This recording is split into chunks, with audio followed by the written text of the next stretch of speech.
Today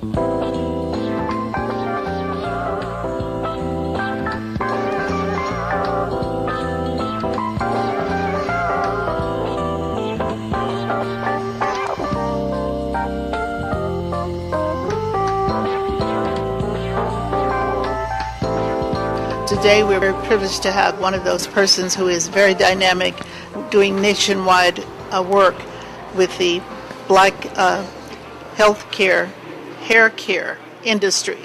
The president of the group is here. His name is Mr. Sam Enan, and the name of the organization is the Black-Owned Beauty Supply Association. And it's been around for a number of years. Mr. Sam Enan, tell us when your organization started and why did you do this? We started in 2003, and one of the reasons that we decided to come together and form this organization because there was a need for us to recapture the black hair care industry. And so a group of us got together here in Oakland, California, and formed this organization called Bobsa, which means Black-Owned Beauty Supply Association. Bobsa, yes, that's very dynamic. I like that. So your members, where are your members located? Well, we originally started here in Oakland, and we moved throughout the country. We're a national organization and an international organization, and a lot of our members, of course, is in the southern states, but we have members all over the country, national and international. Our strongest state is probably Atlanta, Georgia. That's the hair capital of the world now for its black hair. Well, that's very interesting. And I believe that it ties in with Chris Rock did the movie called Good Hair. And then there are many shows now that deal with the hair industry. And it's really a good field, I believe, for people to go into business. Do you think that this will help a lot of people be employed? The movie, you mentioned the movie Chris Rock. Actually, Chris Rock got that idea from one of our Bobsa members who had approached him about sharing in a movie, and her name of her movie was My Nappy Roots. And so Chris got the idea from her, and then Chris actually launched that. He went around all over the world. He went to India and China and some of the other places where the hair is actually produced. And he went also. He came to the Brana show, which is the largest hair show in the country that's held in Atlanta. He did come by and interview our group because we actually had about 35 of our members at that show at that time. And that was about 4 years ago, I believe he launched that movie. Yes, 4 years ago. It's a very powerful movie, too. I think he did a beautiful job. Yeah, but, really what happened, though, is when he launched that movie, he got a lot of sisters upset because the sisters don't want to know the secret about where they get that hair from and if it's not their hair. Yeah, there's something about hair that is so personal because it associated, especially with women, that it has become quite an industry, that women are very concerned about the hair. You're absolutely right.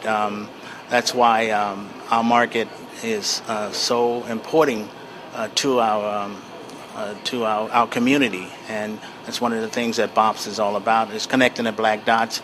And we're trying to recapture our market, which we've lost over the last 40 years, to other entities that come in our community and sell the products to us. There's a very interesting diagram that you have here, an illustration. And I think about Mr. George Fraser. He had a book that had a diagram quite similar to this, the one that you have right here on the page. Could you tell us a little bit about this particular configuration? Yes, our mission statement is connecting the black dots, and as you can see illustrated in this this illustration, it shows you all of the key points in our industry and the way the hair and products are distributed through our industry. what we're trying to do at Bobsa, we have created this new entity which is called the Bobsa Customer Membership Card. This membership card will allow the black consumers to buy at a discount directly from black manufacturers and recirculating their black dollar back into the black community. Do each of the circles represent a different aspect? Yeah, actually it's the consumer, the manufacturer, the hair distributors, the brick and mortar stores, which is the key element, and also the social media platforms that are on the internet right now. And of course, in the center of that is actually Bobsa, which is the network for all of those entities. So as the president of the group, what have you done so far to bring it all together and connecting the communities across the nation and the world? Well, one of the things that we've done is find out really where all of the black-owned beauty supply stores are located. And over the last 10 years, we've opened up about 150 beauty supply stores and the brick and mortar stores. And the way we do that is actually individuals come to us that want to get into the business, and they found it very difficult because they can't get access to products, or they don't even know where to go. So what we do is we help them solve that problem, because we have a network of manufacturers, services that they need to make their store work. And we even actually help them do their business plan if they need a business plan. Most of them come with us with capital, but a lot of them they need financing, so we help them with their business plan to try and get capital to open their stores. The average store is about the average brick and mortar store is about 1,500 square feet, and to open up a 1,500 feet brick and mortar store will just cost you about $125,000 to do that. And so we provide all of the inventory, all of that necessary for them to get the store. We can also help them find a location, because we do have real estate people that are in our organization, can help them locate a building. That is truly amazing, because I think that it is so practical what you're describing, and it makes me realize that the people who have this expertise have been mobilized to work together. Yeah, I agree, but we really need a lot more help. And one of the other pieces that we did not put on this illustration is we're trying to get churches to open up beauty supply stores, because if you think about it, 95% of the congregation in a large church or a small church are women. So we have been working the last 4 years to try and get churches to see about opening up a brick and mortar store. We're working with the church right now in Philadelphia, and hopefully that'll come to pass. So this will be a beauty shop owned by the church? It'll be a beauty supply store owned by the church, utilizing the church congregation for the consumer and also to run the store, which really recirculates the black dollar back into the black community, church community too. In the past, it was very difficult for entrepreneurs to open up a beauty supply store, but social media and the internet had leveled the playing field. There's a lot of small manufacturers. Now, most of the products that are developed in our industry is not developed by Revlon or L'Oreal. Most of the products are developed by hairstylists standing behind a chair doing hair, coming up with these new concepts. And so those products are hard to get into distribution in the brick and mortar stores. So by the social media, the Facebook and all these other pieces of the internet, it makes it much easier for an individual to create a product and also sell it to the end user, which is the consumer. Yes, I'm thinking about the famous lady who became the first black woman millionaire who dealt with hair, black hair. Yeah, and I know you're probably thinking about Madam J.C. Walker, but however, Madam J.C. Walker was not the first. It was Annie Malone out of St. Louis, and Annie Malone, Madam J.C. Walker used to work for Annie Malone. Madam J.C. Walker had the expertise of marketing the product, but Annie Malone had actually made the product. And Madam J.C. Walker used to work for Annie Malone, and a lot of people don't know that. It's sometimes the details is where you will actually find the complete story. We don't always get the complete story. Yes, and that's one of the things that Bobsa is trying to do is educate the black consumer about the history of our industry, because we have a very rich history, and it should be told. And if you Google now, about the black hair industry, you don't pull up anything about Annie Malone. So that's why it's important for us to really know the truth. Now, I guess it is true that Madam C.J. Walker was the first millionaire black woman. Yeah, she was the first millionaire. In fact, her product now was bought by another young lady, a black young lady, that have her using her name, and actually she's a member of Bobsa. The same thing with Annie Malone. Her brand was sold to another person that is a member of Bobsa, and she's now selling her product through Bobsa, the Annie Malone product. So hopefully the message about affiliating with your association, is that one way to actually motivate people to go to school and get the training, or do you have that also available? Most of the entrepreneurs that come to Bobsa, they're young people. They already have they already been to college. A lot of them come right out of college and want to work for themselves. So they come with the right tools. They just don't know where to go to get product and get the services they need to take it to the next level. And you provide those services that they need and helping them to get to the next level? Yes, we do. We help them do a lot of different things. We work with them. We can even go into a market wherever they want to put their store and actually show them how to lay the store out. And that's very important. Well, thank you so much for what you're doing. I really think it sounds as though it's very practical and makes what you would call a very good basic understanding of what needs to be done, and it's not that difficult to understand the concept. Yes, and by the way, if you want more information about our organization, you can always come to our website, www.bobsa.org. You can also call me at 650-863-3491. I'm available. We have a lot of services. If you're looking to go into business, whether it's a barber shop or a salon or a beauty supply store, or you want to have your own product, we can help you develop your own line of products. We can help you with the marketing of it. So we cover all the bases, and that's connecting the black dots. Well, thank you so much, and I think this is amazing, and it's truly phenomenal what you're doing, because it's practical and it's based on a model of success.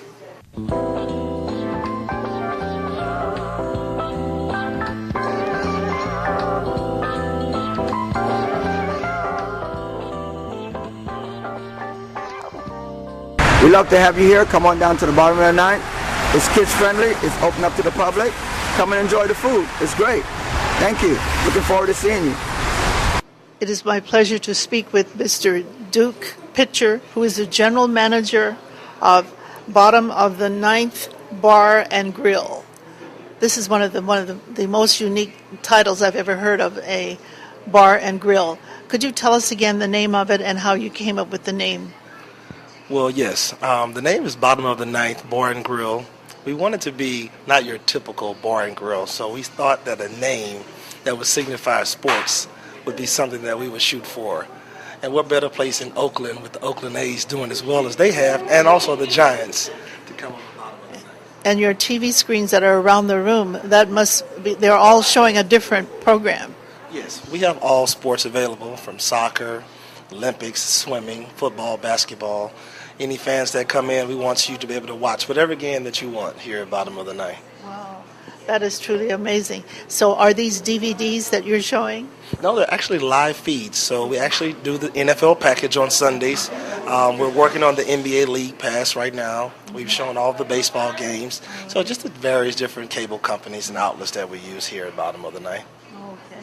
So tell us about your preparation for this job, what you did before. A lot of hard work, to be honest. I come from a legal background, and the spur of this Bottom of the Ninth Bar and Grill came from four cousins. The local guys, they grew up here and they had a vision to open this unique place. They called me in and said, "Hey, Duke, can you come out and help us open this establishment?" And I said, "Sure, why not?" Now, the four cousins, did they have your same name as yours? No, they're not. They're not. No, they're not. They don't have the same names, but they're four gentlemen. They pretty much stay in the background, allow me to run the show, but they're very hands-on owners, and they treat this as this is their baby. This is their first business together. Many years ago, there was a famous sports person who owned this facility, I believe. I'm trying to remember his name. Do you happen to know who that guy was? He was very well known. Don Barksdale. Had you heard of him before? Actually, I have heard of Mr. Barksdale. Yes. Very prominent figure here in the local community. Yes. But being from New Orleans, I wasn't familiar with him at first, but when we came here, I had to learn some of the history. Well, it's nice to know you're from New Orleans because that history is amazing. Yes, it is. Really. I try to put a little bit of that touch on here, bring a little southern flavor out here to the West Coast. Oh, fantastic. Yeah. So let's see. Has this been a lifelong dream, this particular business? Well, the four cousins, for about 5 years, they have been getting together looking for the right place. And we didn't want to go in the South Bay. We didn't want to go across the bridge. We really wanted something local that we can give back and have our friends and family come out and support us here right in North Oakland. Well, that ties right in with keeping Don Barksdale's memory here alive as well. Do you have any images of him on display? No, we don't, but we're currently gathering images. We're currently gathering jerseys of some of the prominent athletes and stars that have come through this area. Being only a month old, we hadn't had quite enough time to get everything that we want in here, but we're working on that. Well, then this sounds like your opportunity here for Oakland is going to be amazing. Well, we want to be a mainstay in the community. We're not here to just turn a quick profit. We want to be a place that people want to come to and watch the games, be a destination place, and provide upstanding quality service and food at the same time. That's great, because I think that's what people appreciate, the thoughtfulness that it takes to do something like this. Right, that's correct. Specifically, what do you bring to the community? Well, we're providing jobs. We have different ethnicities that we hire. We're equal opportunity employers. We don't want to just be a place that caters to one group. Right. We're very diverse, and we show that with the sports that we preach and all the different games here. And the Bay Area is a melting pot, so we want everyone here. Yes, it is. Very much so. Yes. Can you tell us about your menu? We have a very unique menu. And that's one of the things that we're proud of here at the Bottom of the Ninth Bar and Grill, is that we're not your typical bar and grill where you're getting served French fries in a basket. We have high quality plating. Our chef demands that. So you're not just going to come here and get a 2-star meal. We want to serve 5-star meals here. We have sliders, beef and lamb. We have very exotic salads, from peach salads to farm fresh salads. We even do an after 5 menu here at Bottom of the Ninth. And starting Sunday, we're going to do a chef special every day. So he'll come up with his creation, and we'll offer that to our guests as well. We also provide a lunch menu as well, where you can get a discounted lunch. So come on down and try it out. Yeah, it sounds as though it is a place for something very special and unique. Yes. Yes. Do you hold special events here as well? Yes, we do. We're open to catering. We do banquets. We do private events. We do all of this high-end sports. We just did 2 pay-per-view boxing matches. We'll be in the UFC arena as well. So anything that's sports-related, we're geared to. And if you just need meeting space, you can come down and use us. And is this a free service that you provide to the community? Well, we have different services that we provide. If you use our space as far as banqueting, we provide a catering menu that you can choose from. If you have a small group, we have menus catered to that. If you have a large group, we have menus catered to that as well. But we do allow some of the community groups to come in and have happy hour and host different social events here as well. So, as the general manager, what would you say are the most exciting things that you are having to do? Just the interaction with new people, meeting new people and prominent figures such as yourself has been a pleasure. And that's one of the privileges of being the GM is that you kind of the front line. You get to meet everyone and welcome them to our place and make sure they have a great experience here at Bottom of the Ninth. Also, you're located right across the street from the Children's Hospital, which is known all over the United States. People come here for good care. So how have you reached out to Children's Hospital? Well, that's a great question. We've just had the director in here this past week. They came over and did a sampling of our menu. So those guys actually came over and reached out to us, which was a pleasant surprise. We have a special menu that we created for the Children's Hospital where we have a discount for the family and friends and also employees of Children's Hospital. And we're right now negotiating to do some banqueting for those guys as well. Well, now that sounds very unique and special. So how did you come up with that idea? Well, it actually came from one of our employees. He has a friend over there in Children's, and the word spread that we're a new business. They came over and they checked us out. They liked what they saw. They enjoyed the menu and the food, and we went from there. Okay, well, as we wrap up, I'd like to thank you as the general manager of, Bottom of the Ninth Bar and Grill. That's correct. A very unique name and a special place for special people. And based on the history of this place, with Don Barksdale's memory in the background, congratulations for success in Oakland. Well, thank you so much, and it was a pleasure meeting with you today. Come on down and see us again. Thank you, I certainly will. Oakland is so pleased to have had you today on our show, and it's about positive things that are happening in Oakland. The movers and shakers and image makers. And that's exactly what you're doing. You're moving and shaking and making images. Thank you again. Thank you. Skylark, have you anything to say to me? Won't you tell me where my love can be? Is there a meadow in the mist where someone's waiting to be kissed? Skylark, have you seen a valley green with spring, where my heart can go a-journeying over the valley in the rain to some blossom-covered lane? And in your lonely flight, haven't you heard the music in the night? Wonderful music, faint as the will-o'-the-wisp, crazy as a loon, sad as a gypsy serenading the moon. Skylark, I don't know if you can find these things, but my heart is riding on your wings.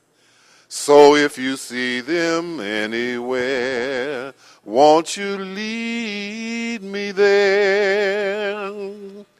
And in your lonely flight, haven't you heard the music in the night? Wonderful music, faint as the will-o'-the-wisp, crazy as a loon, sad as a gypsy serenading the moon.